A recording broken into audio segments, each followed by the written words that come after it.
Hello everyone, সবাই কেমন আছে? আশা করছি সবাই খুব ভালো আছে। আজকে কিন্তু মহা চতুর্থী, তো চতুর্থীর দিনকে আজকে গেছিলাম আমরা কলকাতা ঠাকুর দেখতে।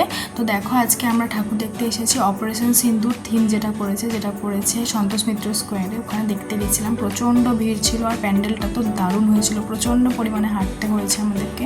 আর কলকাতাতে ঠাকুর দেখতে যাওয়া মানে কিন্তু গাড়ি, বাস, বাইক সব বন্ধ। একটা জায়গায় গাড়ি থাকবে আর একটা জায়গায় প্যান্ডেল থাকবে। যে প্যান্ডেলের ভেতর তো আর গাড়িটা ঢুকিয়ে দেবে না, তাই জন্য প্রচণ্ড পরিমাণে হাঁটতে হবে।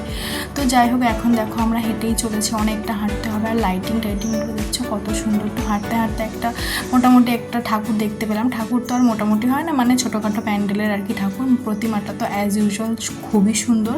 তো এটা দেখার পরে আমরা এবার যাব সন্তোষ মিত্র স্কোয়ারে। তো ঠাকুরটা দেখে আমি পুরো মুগ্ধ হয়ে গেলাম। দুর্গাপুজোতেই প্রথম আমি ঠাকুরটা দেখলাম আর কি, মানে 2025 সালে দুর্গা ঠাকুরটাই প্রথম দেখলাম। তো দেখো খুব সুন্দর করে সাজানো আর দারুণ। আমি তো ভিডিও করছিলাম তোমাদের সাথে শেয়ার করবো বলে।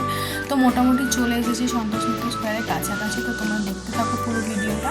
হ্যাঁ, আর এদিকে চলে এসেছি সন্তোষ মিত্র স্কোয়ারে।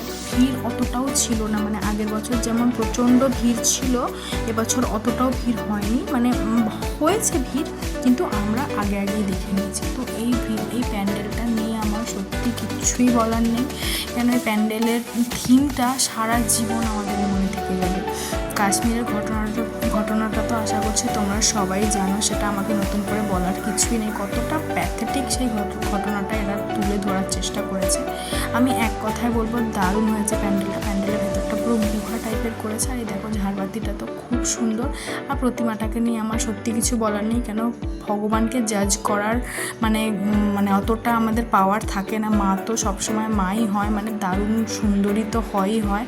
তো দেখো এখানে মাটা খুব সুন্দর। আর এখানে না খুব একটা দাঁড়িয়ে দেখতে দিচ্ছে না। আর এই যে পাইপের মতো বেলুনগুলো নিয়ে না মারছে আর কি, মারছে বলতে গেলে আর কি, ছবি তুলতে দেবে না, মানে দাঁড়াতে দেবে না, এরকম একটা ব্যাপার।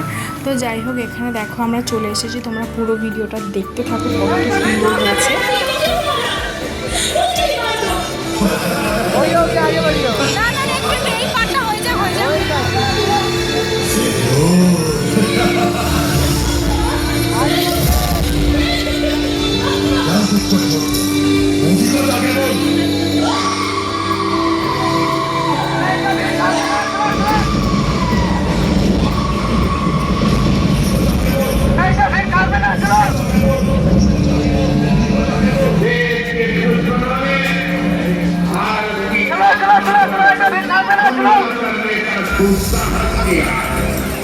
अब आतंकियों की बची खुची जमीन को भी मिट्टी में मिलाने का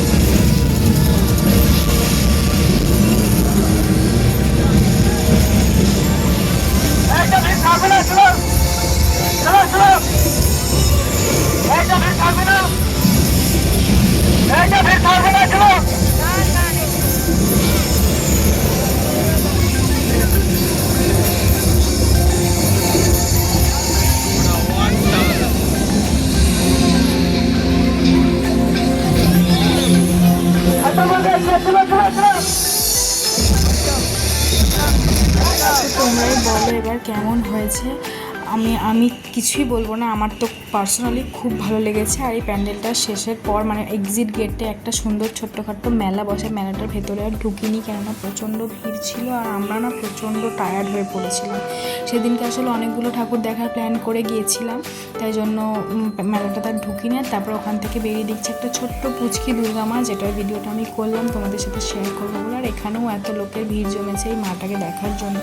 তো তারপরে কলকাতার একটা বিখ্যাত জিনিস দেখলাম, তোমরা দেখবে, দেখো টানা রিক্সা। এই রিক্সাটা না দেখে আমার মনে হলো এটাই কলকাতা, মানে কলকাতা মানেই টানা রিক্সা, এরকম একটা ব্যাপার। তবে আমার পার্সোনালি বলছি, এই রিক্সায় উঠতে আমার ভালো লাগে না। আমার এটাই মনে হয় যে একটা মানুষ কষ্ট করে টানবে আর আমি বসে থাকবো, সেটা আমার পক্ষে পসিবল হয় না। তো ভিডিওটা কেমন লাগবে তোমরা অবশ্যই জানিও। বাই।